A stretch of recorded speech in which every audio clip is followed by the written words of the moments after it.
Bismillahirrahmanirrahim. Assalamualaikum warahmatullahi wabarakatuh. Innal hamdalillah nahmaduhu wa nasta'inuhu wa nastaghfiruh wa na'udzu billahi min syururi anfusina min sayyiati a'malina may yahdihillahu fala mudhillalah wa may yudlil fala hadiyalah. Asyhadu an la ilaha illallah wahdahu la syarikalah wa asyhadu anna Muhammadan abduhu wa rasuluh la nabiyya ba'dah. Alhamdulillah, segala puji hanya bagi Allah atas segala nikmat, atas segala karunia-Nya. Semoga kita senantiasa diberi kekuatan untuk bersyukur kepada Allah Subhanahu wa taala, beriman, bertakwa, menjalankan perintah Allah Subhanahu wa taala dan menjauhi segala apa yang dilarang oleh Allah Subhanahu wa taala.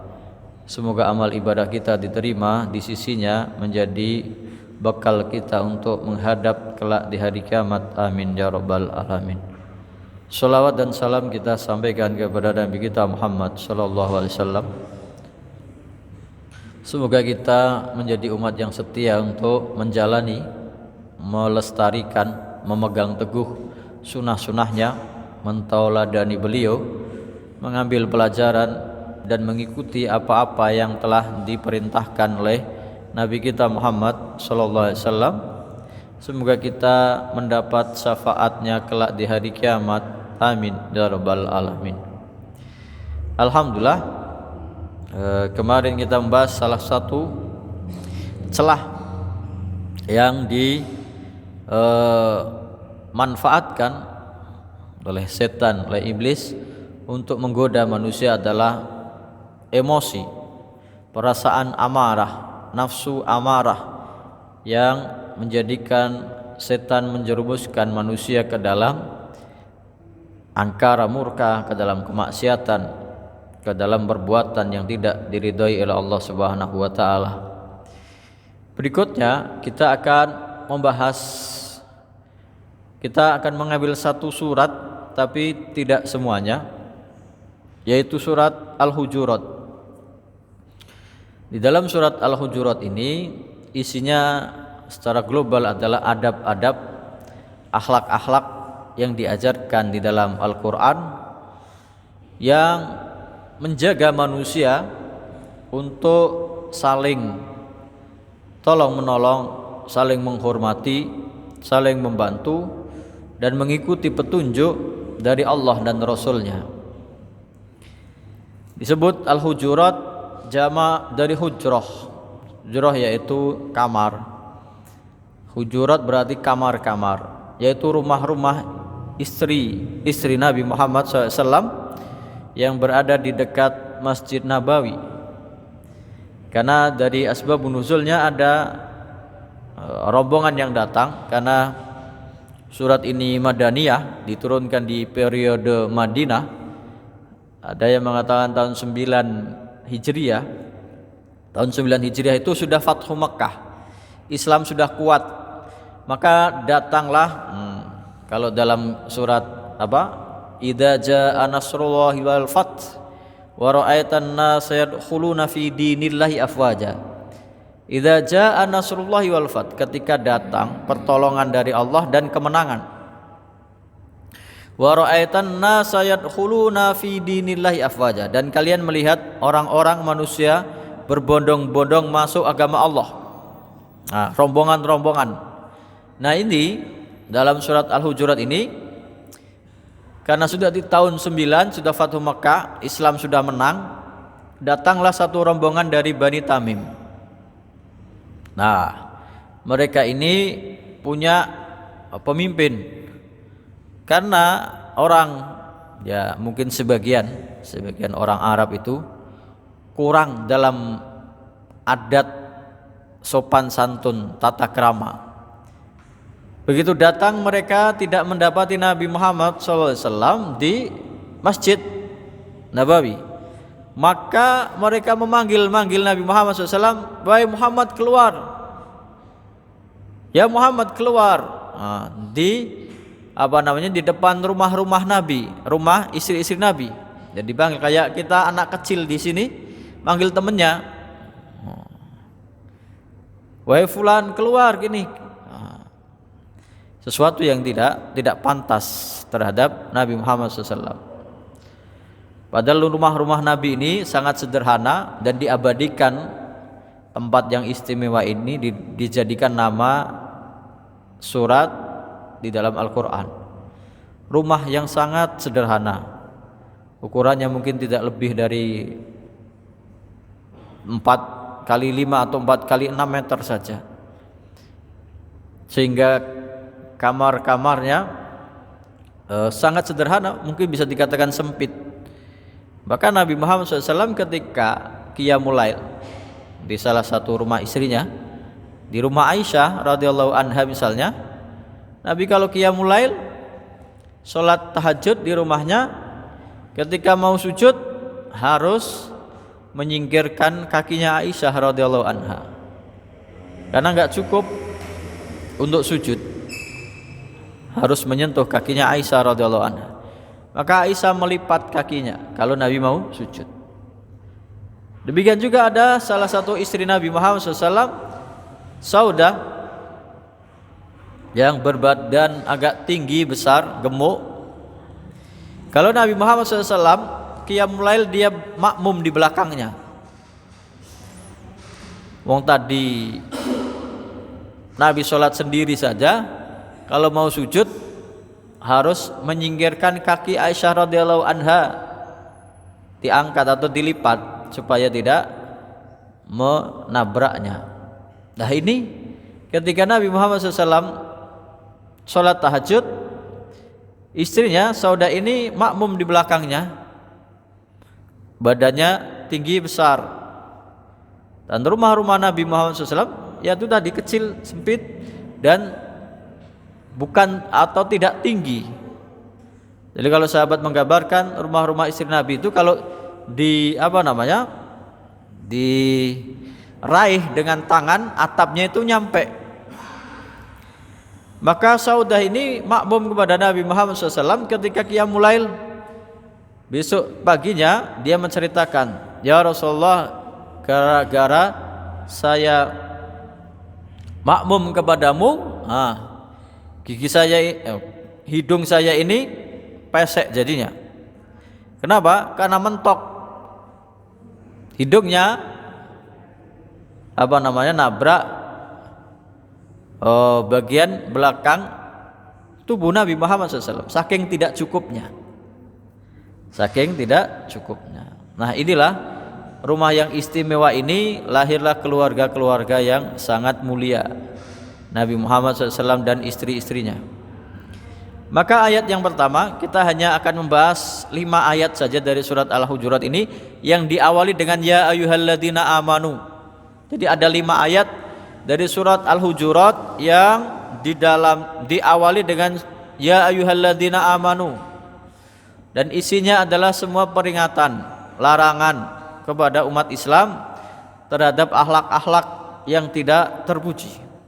Yang pertama, ayat pertamanya, a'udzubillahi minasyaitonirrajim, bismillahirrahmanirrahim. Ya ayyuhalladzina amanu la tuqaddimu baina yadayillahi wa rasulihi wattaqullah innallaha sami'un alim. Wahai orang-orang yang beriman, ya ayyuhalladzina amanu la tuqaddimu baina yadayillahi wa rasulihi wattaqullah. Wahai orang-orang yang beriman, janganlah kalian mendahulukan atau mendahului suatu keputusan, suatu ucapan, suatu ketetapan, suatu hukum daripada ketetapan hukum Allah dan Rasulnya. Dan bertakwalah kalian kepada Allah, sesungguhnya Allah Subhanahu wa taala Maha mendengar, Maha mengetahui.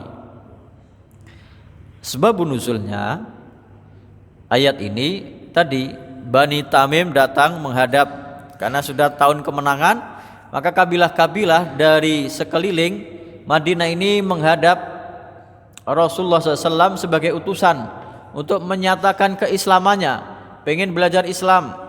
Lalu dilihatlah rombongan ini oleh 2 sahabat yang mulia, Abu Bakar As-Siddiq dan Umar bin Khattab radhiyallahu anhuma. Lalu Abu Bakar berkata, Amir al-Qaqa'a ibnu Ma'bad. Yang jadikan pemimpin dari Bani Tamim ini harusnya Al-Qaqa' bin Ma'bad. Umar berkata lain. Umar berkata, bal Amir al-Aqra' bin Habis. Enggak pantas. Yang pantas jadi pemimpin kabilah ini adalah Al-Aqra' bin Habis. Lalu Abu Bakar radhiyallahu anhu tersinggung. Maka dia berkata, ma'arata illa hilafi. Wahai Umar, engkau kok selalu menyelisihi pendapatku. Kamu sukanya berseberangan dengan pendapatku. Padahal Umar punya pendapat sendiri. Maka Umar berkata, ma'aratu hilafaka. Aku enggak ada niat untuk menyelisih pendapatmu, tapi memang itu pendapatku sendiri. Lalu keduanya terpancing emosi. Nah, kemarin kita membahas amarah. Terpancing emosi, saling berdebat sampai suaranya keras di Masjid Nabawi. Maka turunlah ayat ini. Wahai orang-orang yang beriman, janganlah engkau mendahului ketetapan Allah dan Rasul-Nya, dan bertakwalah kalian kepada Allah. Sesungguhnya Allah Subhanahu wa taala Maha mendengar, Maha mengetahui. Sahabat sekelas Abu Bakar As-Siddiq radhiyallahu anhu, Umar bin Khattab radhiyallahu anhu, orang-orang yang mulia saja kadang-kadang ada khilafnya, ada emosinya. Apalagi kita yang jauh dari Nabi Muhammad SAW. Maka tidak boleh kita mengambil pendapat siapapun, mendahulukannya atau mementingkannya atau mengutamakannya daripada ketetapan Allah dan Rasul-Nya. Kalau sudah ada ketetapan Allah dan Rasul-Nya, hukum yang pasti, yang qat'i, yang jelas, gak boleh kita mengikuti pendapat siapapun untuk melawan ketetapan Allah dan Rasul-Nya. Kalau dalam surat Al-Hasr ayat yang ke-7 tentang perintah untuk mengikuti atau perintah untuk mentaati dari Nabi Muhammad SAW, Allah Subhanahu wa taala berfirman, wa ma atakumur rasulu fakhuduhu wa ma nahakum anhu fantahu. Apa-apa yang datang dari Rasul kalian, ikutilah, ambillah, lakukanlah, taatilah. Wa ma nahakum anhu fantahu. Apa-apa yang dilarang oleh Rasul, jauhi sejauh-jauhnya. Wattaqullaha, dan bertakwalah kalian kepada Allah. Innallaha syadidul iqab. Sesungguhnya Allah Subhanahu wa taala maha keras siksanya. Sama, ini adalah perintah untuk senantiasa berpegang teguh terhadap keputusan Allah dan Rasul-Nya. Jangan sok pintar, jangan sok menggurui, jangan sok berkuasa. Gak boleh kita mentaati seseorang siapapun itu kalau itu tujuannya atau isinya adalah melanggar perintah Allah dan Rasul-Nya. Ada orang-orang yang sok pintar zaman sekarang mengatakan ayat-ayat suci harus tunduk terhadap ayat-ayat konstitusi. Al-Quran itu harus tunduk dengan hukum negara. Berarti Al-Quran diletakkan di bawah, hukum buatan manusia diletakkan di atas. Omongannya seakan-akan pintar, tapi menjerumuskan. Ini melanggar perintah Allah dan Rasul-Nya. Apa-apa yang datang dari Allah dan Rasul-Nya itu yang utama, yang nomor satu, yang paling tinggi. Tidak boleh kita merendahkannya, tidak boleh kita menyingkirkannya. Itu yang menjadi pedoman kita. Tidak boleh mendahulukan keputusan siapapun, keputusan orang-orang atau buatan manusia, hukum-hukum apapun, ketetapan apapun, kalau itu melanggar perintah Allah dan Rasulnya. Ini dua ayat yang pertama yang pakai ya ayyuhalladzina amanu, ayat 1 dan 2 itu adab kepada Nabi Muhammad sallallahu alaihi wasallam. Ayat yang kedua masih pakai ya ayyuhalladzina amanu. Ya ayyuhalladzina amanu la tarfa'u aswatakum fawqa sautin nabi wa la tajharu lahu bil qawli ka jahri ba'dikum li ba'din an tahbata a'malukum wa antum la tash'urun.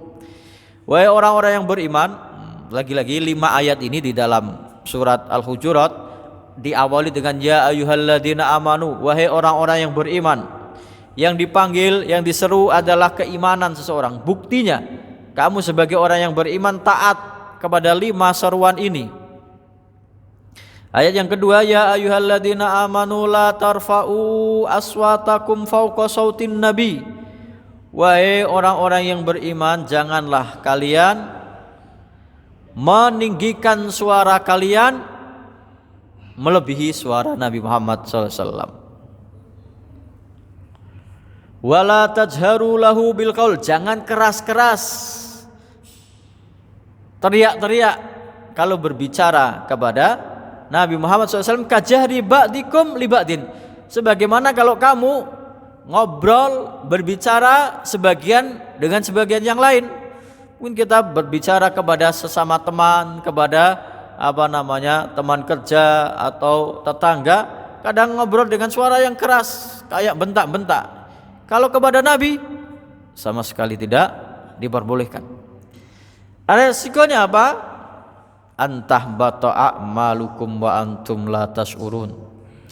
Jangan sampai amal kalian hilang, lenyap, hangus, dan kalian tidak merasa gara-gara meninggikan suara di hadapan Nabi Muhammad sallallahu alaihi wasallam.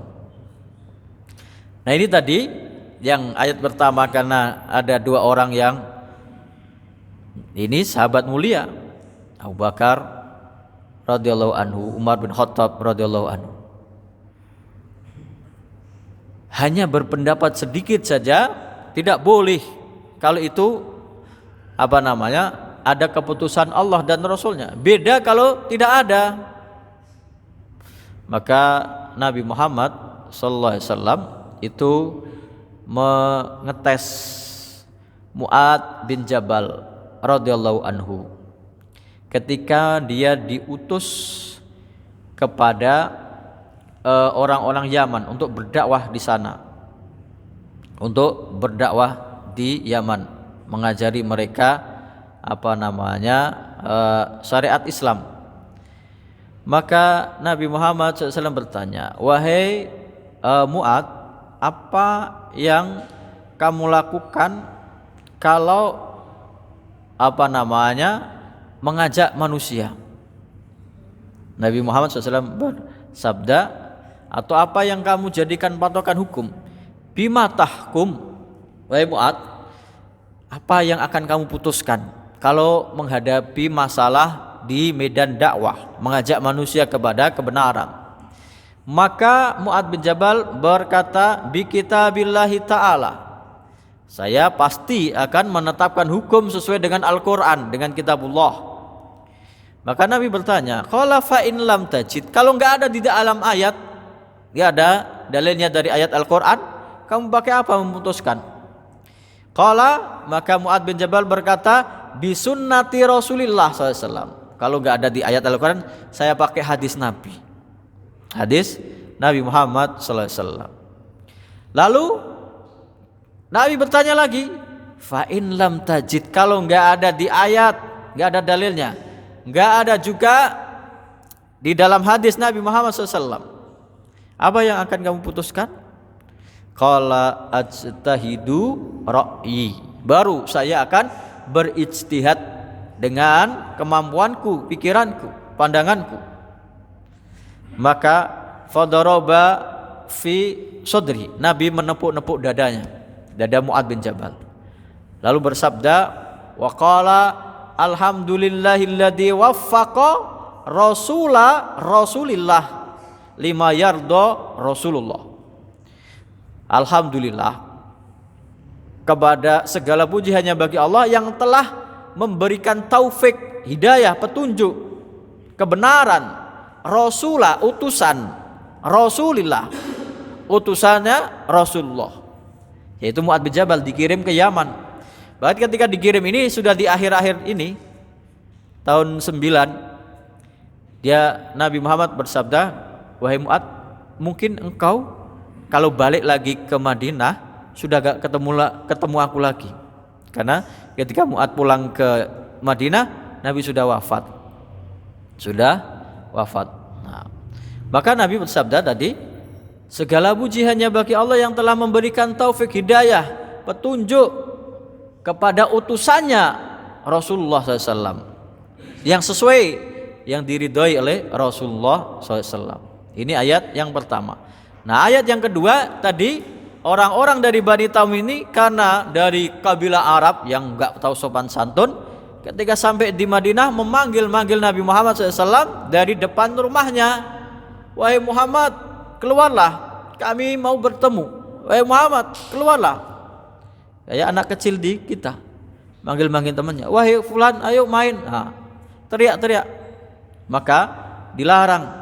Ya ayyuhalladzina amanu la tarfa'u aswatakum fauqa sautin nabi. Wahai orang-orang yang beriman, janganlah kalian meninggikan suara di atas suaranya Nabi Muhammad SAW. Wala tajharu lahu bil qaul, jangan kamu teriak-teriak untuk berbicara dengannya. Adab kepada Nabi Muhammad SAW. Bahkan Allah Subhanahu wa ta'ala mengajarkan adab itu di dalam Al-Quran.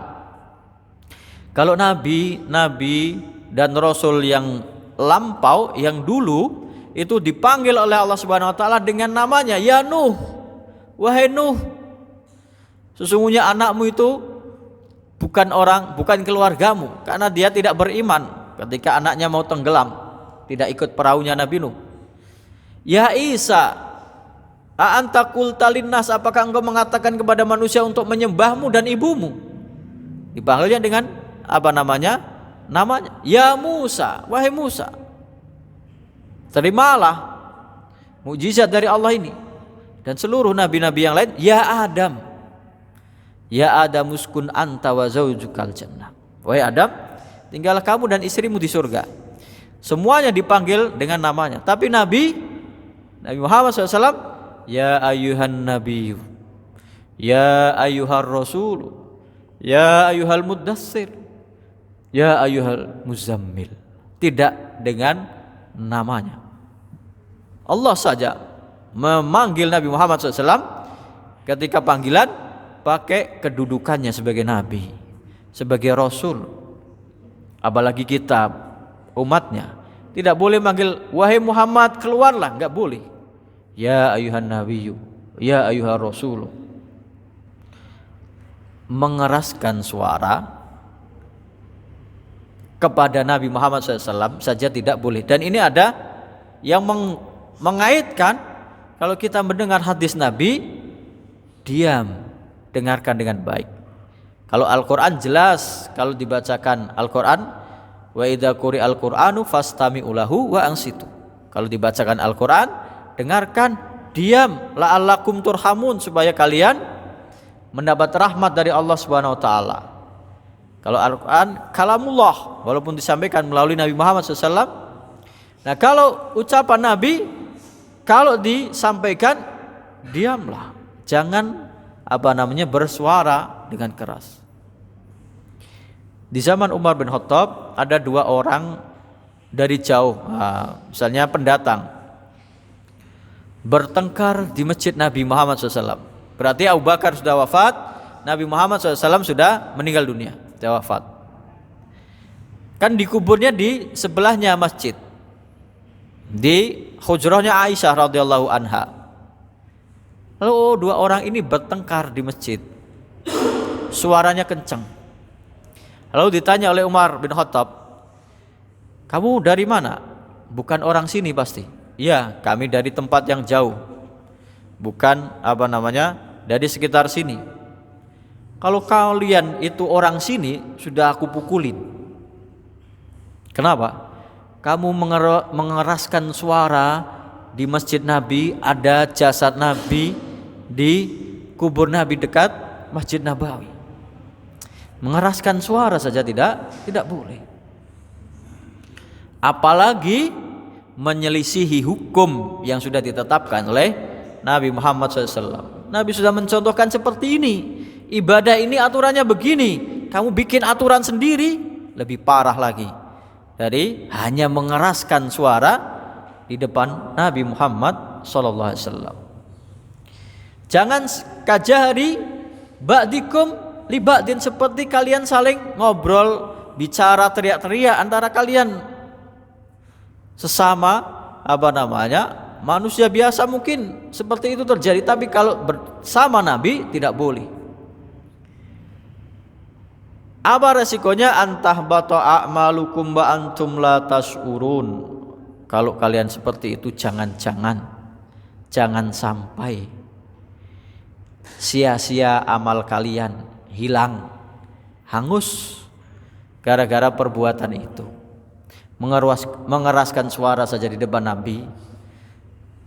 Lalu bagaimana dengan orang yang menyelisih hukum yang sudah ditetapkan oleh Nabi Muhammad SAW? Mengeraskan suara saja bisa hilang amal kita, hangus. Apalagi ada lagi yang lebih parah, yaitu orang-orang yang menghina, merendahkan Nabi Muhammad SAW. Nabi Muhammad SAW digambarkan di dalam Al-Quran, dalam hadis, tidak boleh digambar, nggak ada fotonya, nggak ada gambar, nggak boleh. Syariat Islam melarang itu. Yang dibolehkan adalah hanya menggambarkan akhlaknya yang mulia. Di akhir surat At-Taubah, laqad ja'akum rasulun min anfusikum azizun alaihi ma anittum harisun alaikum bil mu'minina raufur rahim. Sungguh telah datang rasul, laqad ja'akum rasul min anfusikum, dari golongan kalian sendiri.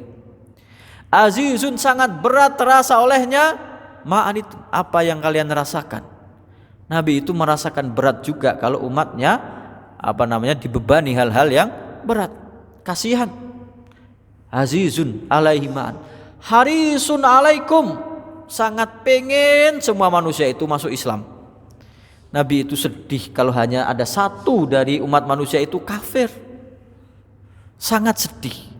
Kenapa? Saking benarnya semua aturan syariat Islam ini, kok kenapa sampai ada orang yang tidak mau menerima kebenaran Islam?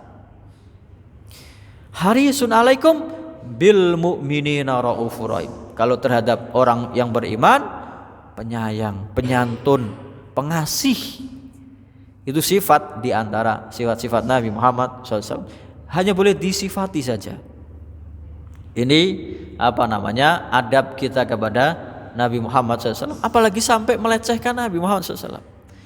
Ini di orang-orang yang di luar Islam ini, bahkan tidak hanya Nabi, yang terjadi adalah karena kebebasan, katanya kebebasan hak azazi.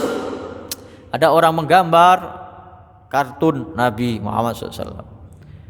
Yang parah lagi, ada yang sampai demo itu bahkan dilakukan berbulan-bulan, setiap minggu sekali, dengan membakar Al-Quran. Sangat merendahkan. Ini mengeraskan suara saja tidak boleh, apalagi menyelisihinya, apalagi menghinanya, apalagi mencaci makinya. Sangat-sangat besar. Bahkan ada ulama yang berpendapat dosa orang yang menghina Nabi Muhammad SAW tidak diampuni. Bagaimana bisa? Kenapa? Karena yang dia hina, yang dia caci maki adalah Nabi Muhammad SAW, manusia yang paling mulia dan sudah wafat. Kan syarat orang itu ketika tobat, menyesali perbuatannya, tidak mengulangi lagi, kemudian ikhlas lillahi ta'ala, tidak mengulangi lagi, meninggalkan perbuatan dosanya, menyesali, tidak mengulangi lagi. Kalau urusannya dengan manusia harus minta maaf kepada orang yang dia sakiti, kalau harta harus dia kembalikan. Lah ini sudah menghina Nabi Muhammad SAW, mau minta maafnya di mana? Beliau sudah wafat. Maka sampai ada yang berpendapat orang yang menghina Nabi ini nggak ada tobatnya, nggak bisa tobat. Kenapa? Nggak bisa minta maaf kepada orang yang dia hina tadi. Nah, ini ayat kedua dari surat Al-Hujurat yang diawali dengan ya ayyuhalladzina amanu. Berikutnya ayat ke-6 diawali dengan ya ayyuhalladzina amanu in ja'akum fasikum binaba'in fatabayyanu an tusibu qauman bijahalatin fatusbihu ala ma fa'altum nadimin. Wahai orang-orang yang beriman. Nah, 5 ini pokoknya yang diawali dengan ya ayyuhalladzina amanu. In ja'akum fasikun, kalau ada orang fasik datang kepadamu, binaba'in membawa berita, fatabayyanu maka koreksi, tabayun, cek dan recheck, cari tahu kebenarannya dulu, jangan terima mentah-mentah. Jangan sampai antusibu qauman bijahalatin, kamu menimpakan hukuman kepada suatu kaum karena ketidaktahuanmu, hanya mengikuti informasi satu arah dari orang yang fasik. Fatusbihu ala ma fa'altum nadimin, maka engkau akan menyesali atas perbuatan kalian. Asbabun nuzulnya, ada seorang sahabat. Nah, inilah di antara hikmahnya ajaran Islam ini. Di zaman Nabi itu ada para pembesar-pembesar yang kafir, yang sangat memusuhi umat Islam. Ada Abu Jahal, ada Uqbah bin Mu'aid, ada Umayyah bin Khalaf, ada gembongnya munafik Abdullah bin Ubay bin Salul. Tapi pentolan-pentolan orang kafir ini, bahkan pentolan orang munafik ini, anaknya beriman, jadi sahabat dan mulia. Abu Jahal anaknya Ikrimah, ketika Fathu Mekah dia melarikan diri, nggak mau masuk Islam. Tapi ternyata dia balik lagi masuk Islam, jadi sahabat yang mulia. Anaknya Abu Jahal masuk Islam. Ada namanya Uqbah bin Mu'aid yang dulu mau menginjak Nabi ketika sujud di Mekah, mati dalam keadaan kafir. Ada yang mengatakan sebelum perang Badar atau di perang Badar. Tapi dia punya anak namanya Al-Walid ibnu Uqbah bin Mu'aid. Nah, ini anaknya Uqbah bin Mu'aid ini masuk Islam, jadi sahabat yang baik. Abdullah bin Ubay bin Salul, pendolanya munafik, anaknya namanya Abdullah juga, masuk Islam. Bahkan dia cegat bapaknya ketika mau masuk Madinah setelah dari perang Bani Mustalik atau perang Al-Muraisik. Bapaknya disuruh minta maaf kepada Nabi Muhammad SAW. Kalau kamu gak minta maaf kepada Nabi, aku yang akan memenggal rahilmu. Kamu gak boleh masuk Madinah. Anak-anaknya beriman, padahal bapaknya gembongnya orang-orang kafir dan munafik. Nah, ini salah satunya adalah Al-Walid ibnu Uqbah bin Mu'aid. Dia sudah masuk Islam, lalu diserahi tugas oleh Nabi Muhammad SAW musaddiq. Musaddiq itu orang yang tugasnya ngambil zakat, amil zakat. Nah, dia diutus oleh Nabi Muhammad SAW untuk mengambil zakat dari Bani Mustalik. Ternyata Al-Walid bin Uqbah bin Mu'aid ini punya masalah dengan orang-orang suku Bani Mustalik sebelumnya. Dia akan membawa satu rombongan untuk mengambil zakat dari satu kaum, satu kabilah. Berarti kan harus orang banyak, mungkin 10 atau berapa belasan. Ternyata begitu dia mau datang dari kejauhan, ini orang-orang dari Bani Mustalik menyambutnya dengan rombongan besar, kayak tentara gitu, banyak sekali nyambut. Karena dia sudah perasaannya, saya dulu punya masalah dengan kaum ini, saya punya kedengkian dengan mereka, dia takut. Dikiranya orang-orang yang mau nyambut ini ingin menyerang dia, ingin memerangi, nggak mau bayar zakat, mau memerangi. Lalu dia langsung pulang menghadap Nabi. Ya Rasulullah, saya malah dihadang pasukan, mereka nggak mau bayar zakat, padahal belum ketemu. Hanya rasa takutnya saja. Hampir saja Nabi Muhammad memberi keputusan untuk menyerang Bani Mustalik ini yang kedua kalinya. Kenapa? Karena yang pertama itu sudah masuk Islam di perang yang tahun di 6 Hijriah itu sudah masuk Islam, makanya diambil zakatnya. Nah, karena laporan seperti ini, Nabi mau menyerang Bani Mustalik lagi. Lah, ternyata ada utusan dari Bani Mustalik kepada Nabi datang. Ya Rasulullah, kami itu menyambut utusanmu dengan gembira, dengan banyak orang, kok tiba-tiba dia kabur. Nah, gara-gara ayat ini atau peristiwa ini turunlah ayat ke-6 dari surat Al-Hujurat. Kalau ada berita dari orang yang fasik, jangan ditelan mentah-mentah. Zaman sekarang sudah mendekati tahun politik, isinya adalah hoaks, isinya caci maki, isinya sumpah serapah, isinya saling menghujat satu dengan yang lain. Nggak boleh mengikuti hal seperti itu.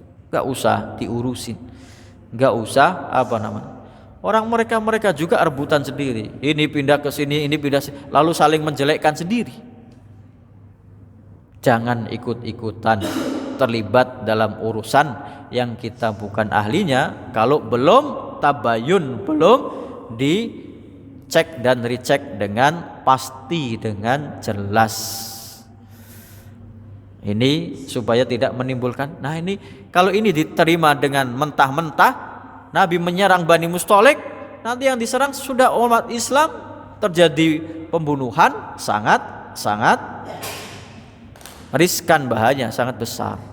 Begitu juga yang terjadi ketika ada berita ini terjadi pertengkaran, perselisihan, maka korbannya tidak sedikit, bahkan kadang-kadang nyawa manusia.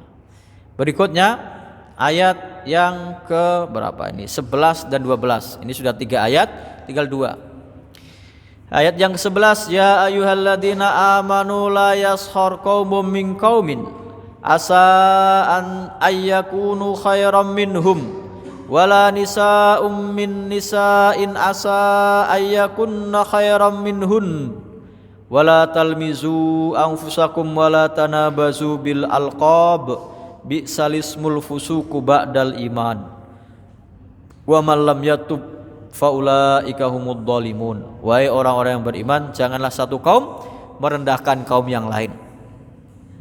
Sebetulnya kalau kita lihat dari ayat pertama tentang surat-surat Al-Baqarah, Al-Hujurat yang diawali dengan ya ayyuhalladzina amanu ini, kalau kita mengikuti larangan ini, semua larangan ini adalah yang dilakukan oleh iblis laknatullah. Dia diperintahkan oleh Allah Subhanahu wa taala, itu dia langgar. Saya punya pilihan sendiri, ana khairum minhum. Sombong dia, enggak mau sujud kepada Nabi Adam. Begitu juga di ayat yang 11 ini, ya ayyuhalladzina amanu la yashar qaumun min qaumin asa ayyakunu khairam minhum. Wahai orang-orang yang beriman, janganlah satu kaum merendahkan satu kaum yang lain, menghina.